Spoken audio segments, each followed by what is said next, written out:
नमस्कार. आज 17 ऑगस्ट 2026 वार आहे सोमवार. लोकसत्ता आणि द हिंदू वृत्तपत्र विश्लेषणमध्ये आपलं स्वागत आहे. सर्वप्रथम मी आपली 5 मिनिटं वेळ घेणार आहे.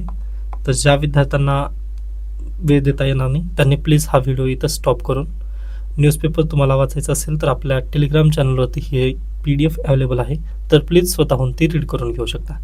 त्याच्यानंतर ज्या विद्यार्थ्यांना पुढे आलात तुम्ही, म्हणजे जे विद्यार्थी जाणार होते ते गेलेले आहेत. त्यानंतर आता लक्षात घ्या, पहा 2022मध्ये MPSCने राज्यसेवेचा सिलेबस बदललेला आहे. पूर्वी कसं होतं, डायरेक्टली MCQ पॅटर्न होतं. ओके, मग त्याच्यानंतर आता आलेलं आहे डिस्क्रिप्टिव्ह पॅटर्न. मग माझे व्हिडिओ असे का आहेत? कारण पहा, परवा दिवशी म्हणजे 2 दिवस मी आजारी होतो, त्यानिमित्ताने मला हे बोलता आलं नाही. पण अगदी मी याच्यापूर्वी पण तुम्हाला दाखवलेलं आहे की यूट्यूबवरती म्हणजे जे आपलं चॅनल मॉनिटाईज जरी असलं ना, तरी यामध्ये मला काही प्रॉफिट वगैरे नाही आहे. म्हणजे नॉन प्रॉफिट संस्था ज्या पद्धतीने NPCI काम करतं, अगदी तशा पद्धतीने सध्याला तरी मी यूट्यूबवरतून नॉन प्रॉफिटच आहे. ओके, त्यामुळे पैशासाठी करतोय का, तर हे बिलकुल त्याग कमी करा तुम्ही, किंवा हे डोक्यातून खुळकडून तुम्ही काढून टाका. कारण पहा, मी भरपूर विद्यार्थ्यांचे आन्सर वगैरे चेक केलेत. किंवा आता पहा, मला एका विद्यार्थ्याने सरळ प्रश्न केलेला होता की सर, आपल्या महाराष्ट्र राज्यामध्ये पहा किती म्हणजे भरपूर आहेत. जसं पुण्यामध्ये जर पाहिलात तर मिनिमम 10 तर तुम्हाला नक्कीच सापडतील ज्यांनी UPSCचं क्लेम करतात की बाबा आमच्याकडे चांगलं दर्जेदार उत्तम क्वालिटीचं शिक्षण वगैरे दिलं जातं किंवा ओके. तर लक्षात घ्या, तर त्या विद्यार्थ्याने मला सरळ प्रश्न केला होता, सर आपल्या राज्यामध्ये एवढी दर्जेदार संस्था वगैरे आहेत, तर मराठीचा एक देखील विद्यार्थी का नाही लागला? मराठीमधून तयारी करणारा विद्यार्थी एक देखील का नाही लागला? त्याचं सरळ मला उत्तर मला नक्कीच माहिती आहे, किंवा त्या विद्यार्थ्याला पण माहिती आहे. ज्यांनी पहा मिनिमम 50,000 किंवा 1-1.5 लाख रुपये फीस पे केली आहे ना, त्या विद्यार्थ्यांना समजतात या गोष्टी. ओके, आता पहा, या त्याच्यानंतर आणखीन एक महत्त्वाचा प्रश्न म्हणजे हे जे व्हिडिओ आहेत ते मी राज्यसेवेच्या पर्स्पेक्टिव्हने देण्याचा प्रयत्न करतो, किंवा UPSCच्या दृष्टिकोनातून आपले व्हिडिओ जास्त असतात. मी कधीही कंबाईन किंवा पोलीस भरती किंवा अगदी या परीक्षांना टार्गेट वगैरे केलेलं नाही आहे. पहा, कारण मला PYQs माहिती नाही आहेत त्या परीक्षांचे. ओके, कंबाईन गट ब आणि गट क याबद्दल आता मी सध्याला PYQचे पुस्तक वगैरे रीड करतोय. का, तर जे विद्यार्थी राज्यसेवेमध्ये फसलेले आहेत किंवा राज्यसेवेच्या लूपमध्ये अडकलेले आहेत ना, त्यांनी अगदी गट क कडे तरी जाऊ शकतात व पहिल्यांदा त्यांनी बॅकअप प्लॅन मिळवलं, त्याच्यानंतर राज्यसेवेकडे नक्की येऊ शकतात. या निमित्ताने मी ते करण्याचा प्रयत्न केला होता. उर्वरित पहा, बिलकुल नाही आहे टार्गेट माझं राज्यसेवा असेल किंवा UPSC हे परीक्षा असेल. UPSCचं पण माझ्याजवळ पहा 70% UPSC असेल व 30% राज्यसेवा असेल. ओके, विद्यार्थ्यांना प्रश्न पण देत असताना मी UPSCच्या दृष्टिकोनातून देतो, परंतु मलाच माझे विद्यार्थी त्यानंतर माझे मित्रमंडळ म्हणतात की तू थोडंसं कमी कर लेवल वगैरे, कारण MPSCचं तेवढं लेवल नाही आहे. ओके, तर हे झाला थोडासा पर्स्पेक्टिव्ह बदलण्याचा. किंवा आता हे पर्स्पेक्टिव्ह बदलण्याचं कारण काय हे थोडक्यात तुम्हाला सांगायचं आहे मला. कारण पहा, ज्यावेळेस तुम्ही उत्तर लिहिताना त्यावेळेस लगेच लक्षात येतं, जे परीक्षक आहेत तुमचं एक्झामिनर जे कोणी चेक करणार आहे ना, त्याला लगेच लक्षात येतं की तुम्ही रिपब्लिक भारत पाहत आहात की रवीश कुमार पाहत आहात, तुम्ही न्यूज लॉन्ड्री पाहत आहात किंवा ध्रुव रॉटी किंवा अन्य युट्यूबर वगैरे. तुमचे विचार कसे आहेत ना, हे लगेच एका सेकंदात तिथं एक्झामिनरला लक्षात येतं. ओके, मग पवन निलवाडचं काम काय आहे, तर पवन निलवाडचं पॉझिटिव्ह आणि निगेटिव्ह म्हणजे लक्षातच येऊ नये की रवीश कुमारचा हा विद्यार्थी आहे की रिपब्लिक भारतचा विद्यार्थी आहे. ओके, हे दोन्ही पर्स्पेक्टिव्ह देण्याचा मी नक्की प्रयत्न करत असतो. ओके, हा नक्कीच मी याच्या पूर्वी पण म्हटलेलं आहे. पहा, मी डायरेक्टली म्हणत असतो की जर न्यूजपेपरमध्ये एखादी बातमी नसेल ना, तर व्हिडिओ तुम्ही नक्की स्टॉप करू शकता. त्याबद्दल बिलकुल प्रॉब्लेम नाही आहे मला. म्हणजे मी पेज व्ह्यूसाठी मी डायरेक्टली म्हटलं ना, कारण माझे जे इथिक्स आहेत ते कोणाकडून आलेत, मृणाल सर, आतिश माथुर सर, त्यानंतर पवनीत सिंग सर. तुम्ही प्लीज त्या शिक्षकांचे वगैरे यूट्यूब चॅनल नक्की पाहू शकता, कारण मला यामध्ये बिलकुल रस नाही आहे. ओके, मी रुरल एरियामधील जे विद्यार्थी आहेत ज्यांना राज्यसेवा करायची आहे त्या विद्यार्थ्यांसाठी बेसिकली व्हिडिओ बनवत असतो. उर्वरित गट ब आणि गट क, हां नक्कीच त्यांना मदत होईल. पहा, थोडासा पर्स्पेक्टिव्ह वगैरे चेंज होईल, ते तुम्ही नक्की करू शकता. किंवा आणखीन एक त्याचं उदाहरण जर सांगायचं म्हटलं तर तुम्ही सर्वांनी ऑपरेशन सफेद सागर एक वेब सिरीज आली पहा नुकतीच, त्यामध्ये तुम्ही एक पाहिला असाल. पहा, ते त्यामधील जे स्टार्स आहेत ना, म्हणजे ॲक्टर्स आहेत ना, त्यांनी एक शब्द बोलतात पहा की जे सैनिक असतात त्या सैनिकांना भारत आणि पाकिस्तानमध्ये पीस टॉक व्हायला पाहिजे किंवा नाही व्हायला पाहिजे ह्याबद्दल चर्चा त्यांनी करायची नाही सैनिकांनी. ओके, त्यांचं काय काम असतं तर लढायचं म्हणजे लढायचं, परंतु जे पीस टॉक व्हायचं किंवा नाही व्हायचं हे कोण डिस्कस करणार आहे तर डिप्लोमॅट करणार आहे. व आपल्यापैकीच एखादा उद्या IAS IPS अशा पद्धतीने ज्यावेळेस ऑफिसर्स होतील किंवा IFS ऑफिसर होईल पहा. ओके, मग त्याच्यानंतर त्याला विचार करण्याची जी पद्धत आहे किंवा लोकशाही पद्धतीने जे विचार आहेत ते मी देण्याचा प्रयत्न इथं बिलकुल या लेक्चरमध्ये करत आहे. परंतु तुम्हाला विचार तशा पद्धतीने पाहिजे, त्यावेळेसच तुम्ही पहा UPSCमध्ये चमकू शकता किंवा MPSCमध्ये चमकू शकता. ओके, त्या विद्यार्थ्याचं उत्तर तेच होतं मग की पहा विचारांनी तो विद्यार्थी पुढे जाऊ शकला नाही, त्यामुळे पहा आपलं लेवल तिथं कमी पडलेलं आहे. त्यामुळे मराठीचा टक्केवारी इथं बिलकुल घसरलेली आहे. ओके, आय होप तुम्हाला हा पॉईंट नक्की समजला असेल. त्या विद्यार्थ्यांचं उत्तर पण त्याला मिळालं व अगदी मला जे काही सांगायचं आहे ते पण तुम्हाला मिळालं असेल की पहा डिप्लोमसी म्हणजे उद्या तुम्ही ऑफिसर झालात, कर्मचारी आणि अधिकारी यामध्ये हाच फरक आहे व अधिकारी लेवलला मला जायचं आहे, या निमित्ताने मी तुम्हाला देण्याचा प्रयत्न करतो आहे.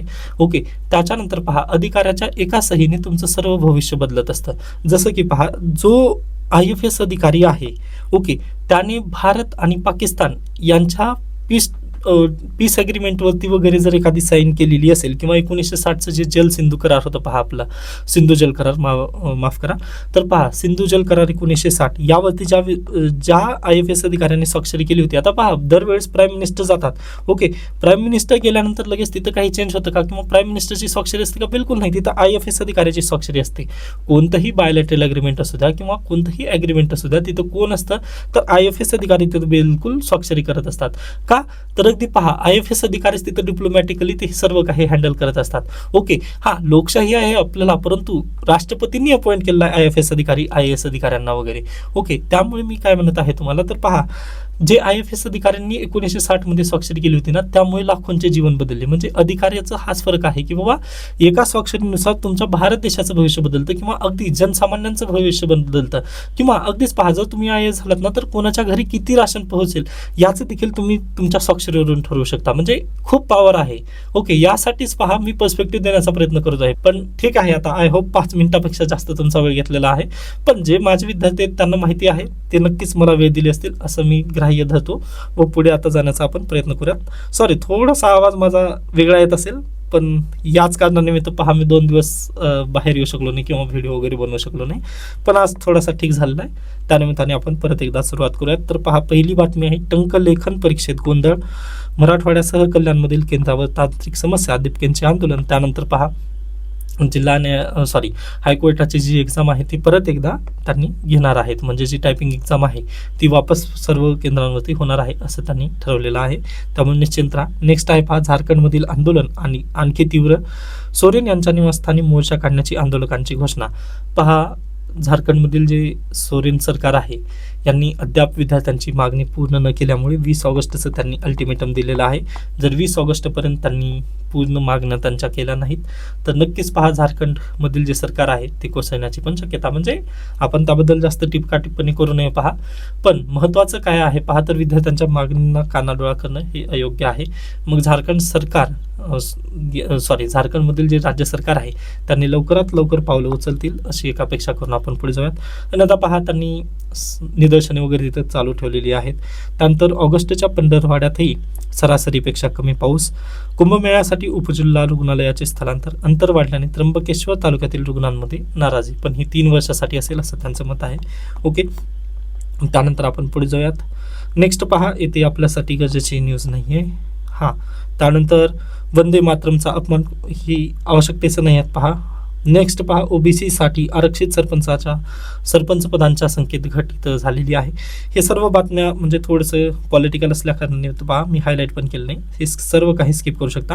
त्याच्यानंतर नॉनस्टिक तवा कसा वापरावा यामधील ना फॅक्च्युअल प्रश्न गट ब किंवा गट क किंवा अन्य सरळ सेवा एक्झामला वगैरे हा प्रश्न विचारला जाऊ शकतो. पहा सेंट्रल गव्हर्नमेंटचा पण इव्हन तर पॉलिटेट्रा फ्लुरो इथेनेल याचं आवरण त्या नॉनस्टिकीवरती असतं, हा प्रश्न येऊ शकतो. त्यामुळे याला प्लीज लक्षात ठेवा हे आवरणचं नाव. ओके, कारण घराघरामध्ये असतं. आता अगदी परीक्षेला असेल नाही तर घराघरामध्ये नॉनस्टिक असतं, त्यामुळे तुम्ही पण ज्यावेळेस तुम्ही स्वयंपाक वगैरे करणार आहात त्यावेळेस हे नक्कीच नाव लक्षात ठेवू शकता. असं आवरण असतं म्हणून एक नॉलेज असण्यासाठी. त्यानंतर व्यक्तिवेद जू रोंगची, ओके, यांचं थोडक्यात आपल्याला इंट्रोडक्शन पाहिजे पहा. तर अगदी कंबाईन गट ब गट क परीक्षेला डायरेक्टली प्रश्न जू रोंगजी यांच्याबद्दल विचारला जातो, परंतु बॅकवर्ड लिंकेजेसमध्ये राज्य सेवा परीक्षेला किंवा UPSC मुख्य परीक्षेला ना कसं येतो तर चायनाचा विकास कसा झाला. ओके, आता ही इंटरनॅशनल रिलेशन ज्यावेळेस मी शिकवेन ना त्यावेळेस हे सर्व काही सांगणारच आहे. कारण पहा 1980 पर्यंत ना भारत आणि चीन दोघं पण समान होते, परंतु 1980च्या नंतर काय झालं तर 1980च्या नंतर काय झालं की भारत थोडासा मागे राहिला व चायना पुढे गेला. तर याचं उत्तर आपल्याला कुठं मिळेल, तर जू रोंगजी यांच्याकडे मिळेल. तर पहा, जू रोंगजी होते कोण, तर चीनी सत्ताधाऱ्यांनी 1989 मध्ये तियानमेन चौकातील विद्यार्थी आंदोलन चिरडण्यासाठी लष्करी बळाचा वापर केल्यानंतर थोडाफार बदल व्हावे असा देखावा करावाच लागला. आता पहा, कालच्या वृत्तपत्र विश्लेषणमध्ये आय थिंक मी हा शब्द उच्चारला होता की 38 वर्षांपूर्वी चायनामध्ये एक आंदोलन झालं होतं व त्याने चायनाची दिशा बदलली. तर ते आंदोलन म्हणजे पहा कोणतं आंदोलन आहे, तियानमेन चौकातील आंदोलन. कधी झालेलं होतं, 1989 मध्ये. ओके, मग पहा 1980 पर्यंत भारत आणि चायना एकदम एकत्र होते किंवा अगदी संत गतीने दोघं पण समान प्रवास करत होते. पहा, हे चायना आहे असं लक्षात घ्या व हे इंडिया आहे, दोघं पण एकाच गतीने प्रवास करत होते. मग चायनामध्ये पहा 1989 मध्ये झालं आंदोलन. ओके, व तत्कालीन वेळेस आपल्या देशामध्ये 1984 नंतर राजीव गांधी यांचं सरकार आलं होतं व राजीव गांधी यांनी पण पहा डिजिटायझेशन किंवा अगदीच थोडंसं कम्प्युटर बेस्ड म्हणजे युवकांना त्यांनी जास्त प्रेरणा वगैरे देण्याचा प्रयत्न केला होता. व तुम्हाला एक प्रश्न विचारलेला होता मी, 21 वयोगटावरून 18 वयोगट मतदानाचं वय कोणत्या कितवी घटना दुरुस्ती असा प्रश्न आलेला होता आय थिंक. बरोबर, मग त्यांचं पण काम कोणी केलंय, राजीव गांधी यांनी, कारण युवकांना त्यांनी प्रेरणा जास्त देण्याचा प्रयत्न केला होता. बरोबर, मग अगदी राजीव गांधी यांचं सरकार भारत देशामध्ये. आणि पहा, इंडिया आणि चायनाचे जे रिलेशन आहेत ना ते 1988 मध्ये परत एकदा चालू करण्यामध्ये पण योगदान राजीव गांधी यांचंच आहे. ओके, राजीव गांधी यांच्या पूर्वी जवाहरलाल नेहरू 1962 ते 1988 पर्यंत ना कोणाचाही तिथं संबंध नव्हता, म्हणजे चायना आणि इंडिया बोलत नव्हते दोघं पण. ओके, पण 1988 मध्ये इंडियाने पुढाकार घेतला, म्हणजे राजीव गांधी यांनी पुढाकार घेतला व चायनाला व्हिजिट केली होती ऑफिशियली. ओके, तर प्लीज थोडंसं इंटरनॅशनल रिलेशन जर तुम्हाला हवं असेल तर माझ्याशी संपर्क साधू शकता. मी इच्छिताच म्हणत असतो, हां, माझा नंबर 97 65 64 39 12. इंटरनॅशनल रिलेशनची जर एखाद्या विद्यार्थ्याला बॅच हवी असेल तर नक्कीच संपर्क साधू शकता. त्यामध्ये मी हे सर्व डिटेल्समध्ये शिकवणार आहे. तर पहा, राजीव गांधी यांचं सरकार होतं 1988 मध्ये. 1989ला झालं काय, पहा त्यांचं भांडण झालं. भांडण नाही म्हणता येणार, तर आंदोलन झालं कुठं, चायनामध्ये. मग चायनामध्ये आंदोलन झाल्यानंतर आता पहा त्यांना पण काहीतरी करावंच लागेल ना. व तसंच पहा वर्ल्ड रिलेशनमध्ये काय झालं होतं 1989ला, तर रशियाचं डिसइंटिग्रेशन होत होतं. रशियाचं डिसइंटिग्रेशन झाल्यामुळे पहा अगदी सगळे जे जगातील इकॉनॉमी आहेत ना त्या अगदीच एका लेवलला येऊन पोहोचल्या होत्या की आता रिफॉर्म करणं काळाची गरज आहे. त्यामध्येच पहा इंडिया पण आला. ओके, आता जसं इंडियामध्ये 1991ला रिफॉर्म झाले ना, अगदी त्याच धर्तीवर तुम्ही पाहू शकता चायनामध्ये पण 1989च्या नंतर तिथं रिफॉर्म व्हायला लागले, कारण तिथं आंदोलन झालं होतं. भारत देशामध्ये आंदोलन न होता इथं परकीय गंगाजळ आपली पूर्ण खतम झाली होती. मग त्यानंतर मनमोहन सिंग आले व मनमोहन सिंग येऊन यांनी पूर्णतः त्यांनी रिफॉर्म केले. अगदी तसंच पहा जू रोंगजी, म्हणजे अगदी मनमोहन सिंग आणि जू रोंगजी यांची कंपॅरिझन होणार नाही, परंतु पहा आपण एक कंपॅरिझेटिव्ह स्टडी नक्की करू शकतो.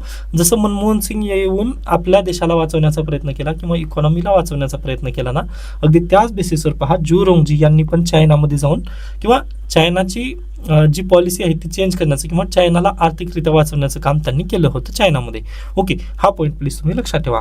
मग आता यांनी काय केलं पहा 1993च्या दरम्यान, तर भारत देशामध्ये जसं सेंट्रल रिझर्व्ह बँक आहे ना, अगदी आता आपली RBI काय करते पहा, तर एखाद्या व्यक्तीला आता अगदीच एखाद्या बँकेला म्हणजे बँकांचं ते काय करत असते पहा, रेग्युलेशन करते RBI आपली. ओके, मग हे बँकांचं रिझर्व्ह बँक ऑफ इंडिया आपली रेग्युलेटर्स ऑफ ऑल बँक आहे. मग अगदी बँकांचं रेग्युलेशन करण्याचं काम RBI करते व बँकांना आदेश देते किंवा तुम्ही किती लोन द्यायचं किंवा किती लोन द्यायचं नाही. बरोबर आहे, तर हे बँका रिपोर्ट करतात RBIला. व दुसरीकडे आपलीच RBI काय करते पहा, इन्फ्लेशन महागाई कमी जास्ती करण्याचं काम पण आपली RBI करते. पण चायनाने काय केलं पहा, तर चायनाने म्हणजे जू रोंगजी यांनी काय केलं, तर फक्त एक आपल्याकडे RBI ना, तसं त्यांनी 4 बँका तिथं प्रस्थापित केल्या. ओके, मध्यवर्ती बँकांचं तिथं 4 त्यांनी प्रस्थापित केल्या व यांनी काय केले पहा, प्रोव्हियन्स वाईज अशा पद्धतीने बँक त्यांच्याकडे देण्यात आल्या. ओके, व हे अगदीच अन्य ज्या बँका आहेत आता हे हे पहा bank. Okay, bank 1, bank 2, bank 3, bank 4. Okay, मग ह्या सर्व बँका ज्या आहेत ना, किती जणांना किती हे अशा पद्धतीने कर्ज द्यायचं, हे सर्व रेग्युलेटरचं काम त्यांनी ना ह्या 4 बँकांवरती टाकण्याचा प्रयत्न केला. म्हणजे समजलं ना, आपली जी RBI आहे बँकांना लोन किती द्यायचं किंवा कोणा व्यक्तीला द्यायचं हे जे रेग्युलेशनचं काम करते आपली RBI, तसं त्यांनी RBI सारख्या 4 बँका तिथं प्रस्थापित केल्या व 4 बँकांना त्यांनी पुन्हा इंडस्ट्रीयल लोकांना किती कर्ज द्यायचं किंवा कशा पद्धतीने कर्ज द्यायचं हे त्यांनी तिथं सांगण्याचा प्रयत्न केला. मग आता इथं काय होईल पहा, जे इंडस्ट्रियलिस्ट आहेत त्यांना इथं पैसे लवकर मिळतील का कमी वेळात मिळतील, तर अगदीच पहा इथं जास्त वेळात पैसे मिळतील. ओके, मग जे इंडस्ट्रियलचा विकास आहे ना, ती इथं भरभराट जास्त आला. व यासोबतच पहा त्यांनी काय केलं, तर जे इकॉनॉमी आहे त्यांची, आता अगदी भारत देशाची जसं क्लोज्ड इकॉनॉमी होती पहा 1991च्या पूर्वी, अगदी तशाच पद्धतीने पहा चायनाची पण क्लोज्ड इकॉनॉमी होती. जे काही कमवायचं ते आपापलंच, म्हणजे आत्मनिर्भर भारत किंवा आत्मनिर्भर चायना होता पूर्वी. बरोबर, मग आता त्यांनी काय केलं पहा 1991च्या दरम्यान, म्हणजे 1989 स्टुडंटचं रिव्हॉल्ट झाल्यानंतर पहा त्यांनी काय केलं की जगातील जे इकॉनॉमी आहेत किंवा जगातील जे इंडस्ट्रीज वगैरे आहेत ना, त्यांच्यासाठी आपलं पण मार्केट ओपन त्यांनी केलं. मग चायनाने 1989च्या नंतर पहा आपली पॉलिसी फ्रेम केली व त्यांचं जे मार्केट आहे ते पण त्यांनी ओपन केलं. व अगदी त्याच बेसिसवर पहा आपण भारत देशाने पण काय केलेलं आहे, 1991 मध्ये आपण पण लिबरलायझेशन, ग्लोबलायझेशन ही रिफॉर्म्स तिथं अंमलबजावणी केली. यामुळे झालं काय, तर परकीय ज्या कंपन्या वगैरे आहेत ते भारतामध्ये डायरेक्टली येऊ शकतात व गुंतवणूक करू शकतात व व्यापार तशा पद्धतीने व्यापाराला तिथे चालना मिळाली. व अगदी तशाच पद्धतीने चायनाने पण हेच केलेलं धोरण आहे. पण प्रॉब्लेम कुठं आला, तर इंडस्ट्रियल सेक्टरवरती जिथं प्रॉब्लेम आला. इंडस्ट्रीज त्यांच्या भरभराटीस आल्या, पण भारत देशाच्या इंडस्ट्रीज पहा थोड्याशा तिथे कमी कमी होत गेल्या. ओके, त्याचं बिलकुल नेमकं हेच कारण आलेलं आहे. म्हणजे आता अगदीच फक्त एका गोष्टीमुळे झालेलं नाही आहे हे सर्व काही, तर पहा भारत देशाची पण दुसरे काही रिझन्स आहेत. ते आपण नक्कीच इकॉनॉमिक्सच्या लेक्चरमध्ये पण तुम्ही शिकून घेतला असाल, किंवा अगदी ज्यावेळेस तुम्ही म्हणजे इकॉनॉमिक्सच्या पूर्वी, म्हणजे काय म्हणू शकता 1947 पूर्वी भारत आणि 1991 पूर्वीचा भारत, यामध्ये जर कंपॅरिझन केला तुम्ही, आकडेवारी वगैरे जर पाहिला, तर नक्कीच तुम्हाला ते सर्व काही लक्षात येतं. ओके, पण तो आपला विषय नव्हता. या निमित्ताने मी त्याला स्किप करून डायरेक्टली इथं उडी मारली. व आय होप तुम्हाला हे समजलं असेल. म्हणजे चायनाची मनमोहन सिंग म्हणून कोण ओळखलं जातं, ज्युरोंगजी यांना म्हटलं जातं. पण तसं कंपॅरिझन होतच नाहीये. मी तेच वारंवार म्हणतोय, फक्त तुम्हाला लक्षात राहावं या नात्याने हा पॉईंट तुम्हाला नक्की योग्यरित्या समजावून सांगितलेला आहे. Okay, done.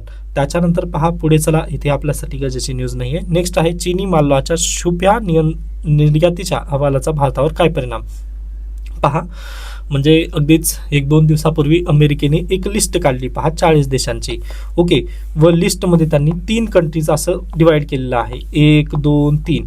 ओके, व त्या पहिल्या कॅटेगरीमध्ये भारत आपला देश आहे. ओके, व पहिल्या ह्याच्यामध्ये कोणते कोणते देश आहेत पहा. पहिल्या विभागात कॅनडा, युरोपीय संघ, भारत, इस्रायल, जपान, मेक्सिको, दक्षिण कोरिया आणि तैवान यांचा समावेश आहे. मग ह्या अमेरिकेने आरोप काय केलेला आहे पाहता ह्या भारत देशावरती, आपल्यावरती, की भारत देश काय करतो, तर चायनामध्ये, ओके आता तुम्हाला लक्षात घ्या, चायनामधून जर डायरेक्टली USA एखादी वस्तू जात असेल, किंवा चायनामधून डायरेक्टली जर USA आयफोन जर जात असेल, तर त्यावरती ड्युटी किती लावणार आहेत त्यांनी, तर 40% एक्स्ट्रा तिथं ड्युटी लावली जाते.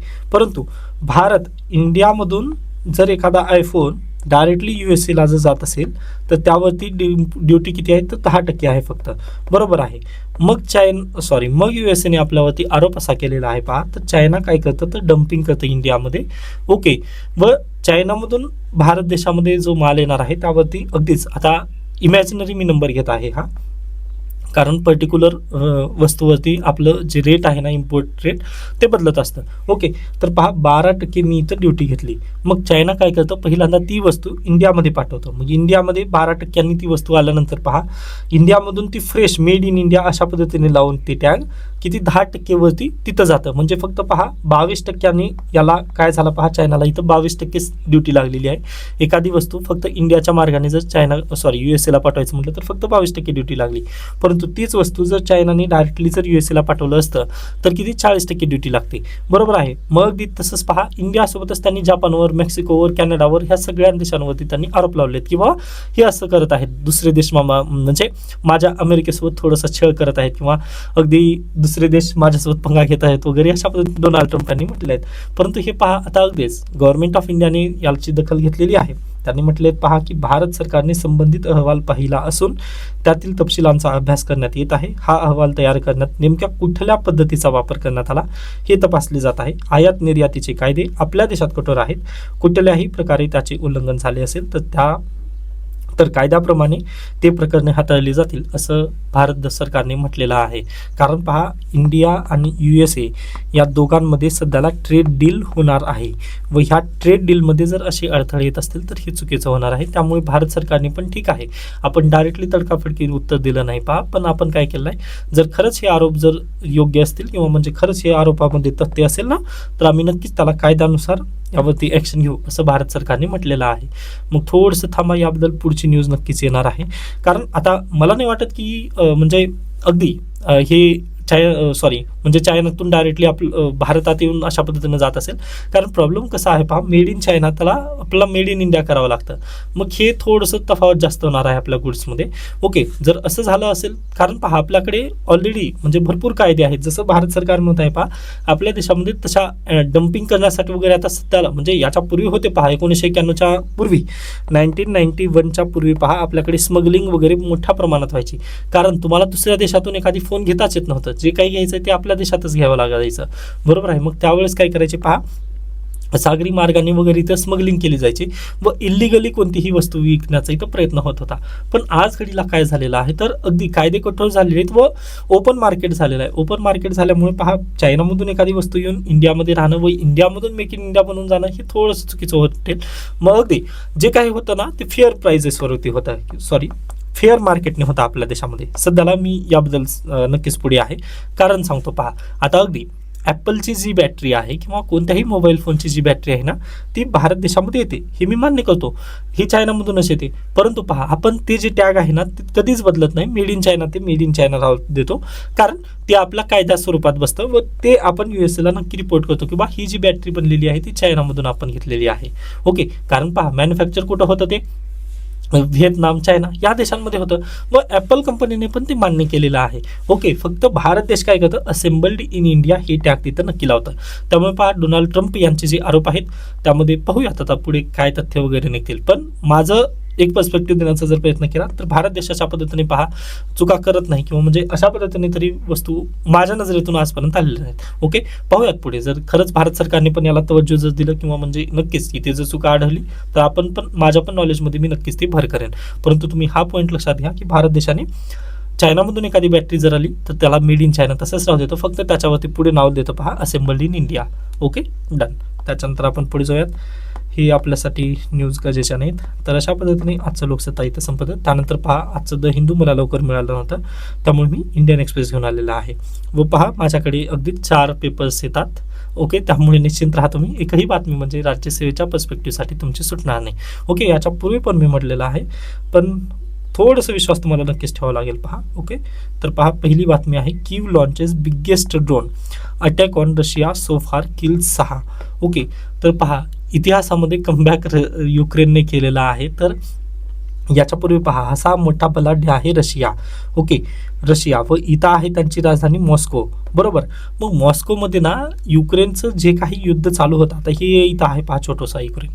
मग आजपर्यंत झालेलं काय होतं पहा, तर 5 वर्ष झाली या युद्धाला, बरोबर. मग 5 वर्षामध्ये रशियाने फक्त युक्रेनवरतीच आक्रमण केलं होतं व युक्रेनने कधीही इथपर्यंत जाण्याचा प्रयत्न केला नव्हता किंवा मॉस्को ह्यांची जी राजधानी आहे ना इथं कधीही त्यांनी अटॅक वगैरे करण्याचा तेवढा प्रयत्न झालेला नव्हता. त्यामुळे जे रशियन नागरिक आहेत ना, ते रशियन नागरिकांना वाटलंच नाही किंवा आपलं युद्ध काही चालू आहे व आपल्याला काही प्रॉब्लेम आहे म्हणून. पण पहा युक्रेनने काय केलं आहे, आता कमबॅक केलेला आहे.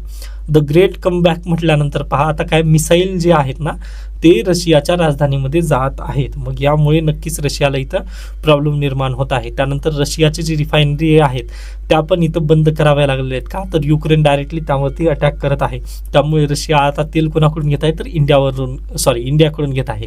ओके, याच्या पूर्वीच्या लेक्चर्समध्ये वगैरे ती बातमी पाहिलेली आहे आपण, पण लक्षात घेण्याचं हाच कारण आहे पहा, रशिया पूर्वी एकदम चिल होता किंवा आपला काही प्रॉब्लेम होणार नाही, परंतु आता ड्रोन अटॅक होत आहेत जास्ती करून. व पहा रशियाने किती 822 ड्रोन पाडलेले आहेत. ओके, मग 822 ड्रोन एवढ्या मोठ्या प्रमाणात इथं ड्रोन युक्रेनने पाठवले होते रशियाकडे, पण ते त्यांनी नक्कीच योग्यरित्या तिथं हाताळले. परंतु प्रॉब्लेम असा आहे की आता रशियन नागरिकांना पण ही युद्ध आता नको होईल, कारण नक्कीच पहा युक्रेनने त्यांच्यावरती अटॅक करायला सुरुवात केली आहे. ओके, त्याच्यानंतर आणखीन एक महत्त्वाचं पहा, इंटरनल सिक्युरिटीसाठी हा महत्त्वाचा पॉईंट आहे किंवा अगदीच भारत देशाच्या सिक्युरिटीसाठी आता भारत सरकारला पण काय करावं लागेल, ड्रोनवरती जास्त खर्च करावा लागणार आहे पहा, किंवा आगामी काळामध्ये जे काही वॉर असेल आपलं ते ड्रोन बेस्ड वॉर नक्की असू शकेल पहा.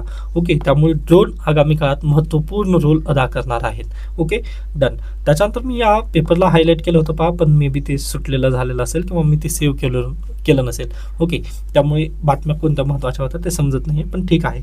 त्याच्यानंतर महत्त्वाचं म्हणजे पहा, तुम्हाला IIT म्हटलं की फक्त इंजिनिअरिंगच हेच लक्षात येतं, परंतु नाही, तर तिथं अन्य कोर्सेस पण घेतले जातात. याबद्दल हा पॉईंट तिथं दिलेला आहे. तर नक्कीच हा आर्टिकल तुम्ही वाचा व तुम्हाला जर फर्दर एज्युकेशन घ्यायचं असेल तर नक्कीच IIT मधून तुम्ही एज्युकेशन घेऊ शकता. जसं तुम्हाला मास्टर करायचं असेल, जर तुम्हाला PhD करायची असेल ना, तर तुम्ही नक्कीच IIT बॉम्बेमध्ये पण प्रवेश घेऊ शकता. म्हणजे इकॉनॉमिक्समध्ये असेल किंवा अन्य फॅकल्टीमध्ये असेल, म्हणजे तुमचं आर्ट जरी झालेलं असेल किंवा कॉमर्स जरी झालेलं असेल ना, तर तुम्हाला IIT मध्ये ॲडमिशन मिळू शकतं. मग त्यासाठी इथं देण्यात आले आहेत पहा कोणते इथं कोर्सेस वगैरे. म्हणजे फक्त पहा IIT फक्त हे एका एज्युकेशनसाठी राहिलेलं नाही आहे, तर त्याला आता खूप मोठं बनवण्यात आलेलं आहे. तर यासाठीच हे थोडंसं पॉईंट्स दिले आहेत. तर प्लीज तुम्ही आता ज्यांना एज्युकेशनमध्ये पुढे स्टडी करायचे आहे त्यांनी हा पॉईंट लक्षात ठेवा, किंवा ही कात्रण थोडंसं लक्षात ठेवा, किंवा आजूबाजूच्यांना जर कोणाला ॲडवाईस द्यायची असेल तर प्लीज याला तुम्ही थोडंसं सांभाळून ठेवा. Okay, done. त्यानंतर एक महत्त्वाचा आर्टिकल आलेला आहे, तो घेऊन आपण थांबूयात. ओके, तसंही बोलता येत नाही, पण मी प्रयत्न करेन नक्कीच, कारण एक पॉईंट मला घ्यायचा आहे इथं. म्हणजे जवळपास आपण याच्या पूर्वी पण बोललेलो आहोत, पण ठीक आहे. तर पहा, व्ही अनंत नागेश्वरन हे कोण आहेत बरं, तर आपल्या देशाचे ना चीफ इकॉनॉमिक ॲडवायझर आहेत.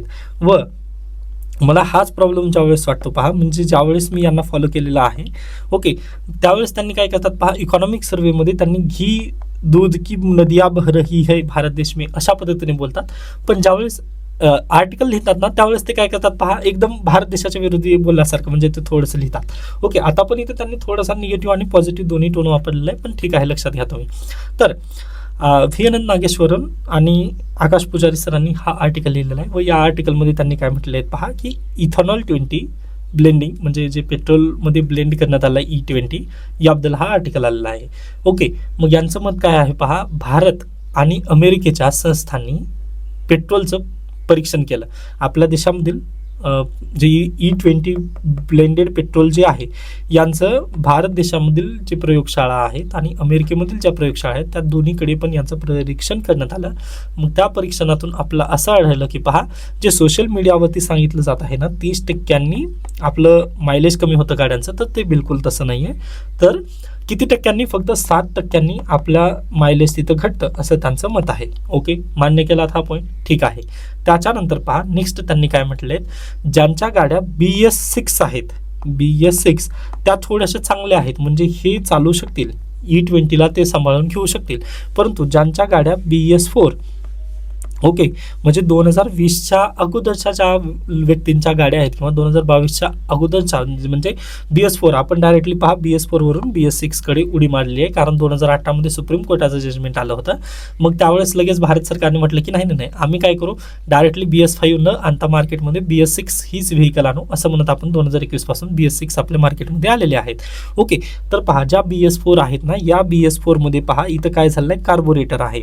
ओके, मग हे कार्बोरेटर काय करतं पहा, या कार्बोरेटरवरती जर ताण आला किंवा आपल्या इंजिनमध्ये जर ऑक्सिजन जास्त असेल तर कार्बोरेटरला समजत नाही की पहा यामध्ये ऑक्सिजन आहे का पेट्रोल आहे. मग ते अगदी जशा पद्धतीने करायचं आहे तेच काम त्यांचं करतं, कारण त्याला पूर्वी माहिती नव्हतं ना की याच्यात ऑक्सिजन येणार आहे का पेट्रोल येणार आहे का इथेनॉल, बिलकुल नाही, त्याचं त्यानं काम करत आहे कार्बोरेटर वगैरे. ओके, पण जे BS6 आहेत ना ते काय ॲडव्हान्स आहेत, म्हणजे इथं काय कार्बोरेटर वगैरे नसून इथं चिप आहेत. ओके, म्हणजे बारीक बारीक चिप तिथं बसवण्यात आले आहेत पहा. म्हणजे अगदी याच्यापूर्वी कसं व्हायचं पहा, आपल्याकडे म्हणजे BS4च्या जे व्हेकल आहेत ना त्यामध्ये सेन्सर्स वगैरे खूप कमी आहेत, जसं की पेट्रोलमध्ये पण पहा इथं सेन्सर टाकण्यात आले आहेत BS6 मध्ये. ओके, पण BS4 मध्ये डायरेक्टली ते सर्व काही काम ते मॅन्युअली व्हायचं. अगदी तसंच पहा, कार्बोरेटर पण हे मॅन्युअलीचं तिथं काम होतं पूर्वी इंजिनमध्ये, म्हणजे पेट्रोलला अगदी सुरक्षितरित्या पोहोचवण्याचं काम हे कार्बोरेटर वगैरे करायचं, बरोबर. पण इथं झालं काय, आता BS6 मध्ये हे सेन्सर आले, त्यामुळे हे चांगल्या पद्धतीने काम करतं की बा पेट्रोलमध्ये इथेनॉल किती आहे आणि पेट्रोल किती आहे हे सर्व काम काय करतं पहा, हे चिप तिथं करतात व सेन्सर ते काम करतात योग्य पद्धतीने. पण इथं नाही आहे तसं. मग यामुळे काय होतं पहा, इंजिनवरती तिथे ताण येतो. कारण कार्बोरेटर काय करतो, ऑक्सिजनचं तिथं लेवल न तपासता ते डायरेक्टली पुढे पाठवण्याचा प्रयत्न करतो पेट्रोल. त्यामुळे इंजिनवरती ताण येतं व इंजिन काय जास्त होतं पहा, गरम होतं. ओके, इंजिनवरती ताण येऊन ते इंजिन गरम होतं. इंजिन गरम झालं म्हटलंच की काय पहा, त्याला इंजिनमध्ये जे रबर वगैरे लावलेले आहेत ते रबर काय होतात पहा, तर अगदीच ते नष्ट होत आहेत, किंवा म्हणजे अगदी गरम झाल्यानंतर रबर काय होतं पहा, पिघळून जातं ना, अगदी तशा पद्धतीने इथं सध्याला होत आहे. त्यामुळे रबर कोलॅप्सचं जे प्रमाण आहे ते जास्त दिसत आहे BS4च्या व्हेकल्समध्ये. ओके, मग याला सोल्युशन काय आहे, तर व्ही अनंत नागेश्वर यांनी काय म्हटलंय पहा, की भारत सरकारने लवकरात लवकर E10 कडे वापस जायला पाहिजे.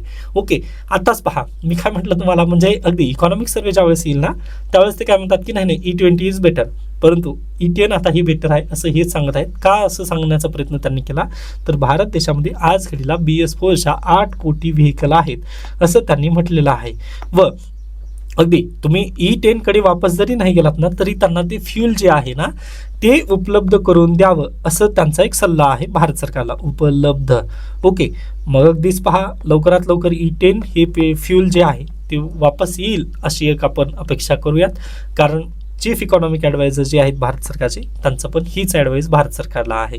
ओके, ठीक आहे, एवढंच आपल्याला लक्षात घ्यायचं आहे. व मी जे आकडेवारी इथं सांगण्याचा प्रयत्न केला ना हे अशाच पद्धतीने तुम्ही एक्झाममध्ये पण नक्की लिहू शकता. पण इथे थांबूयात. याबद्दल काही शंका काही सजेशन असतील तर सांगू शकता. धन्यवाद.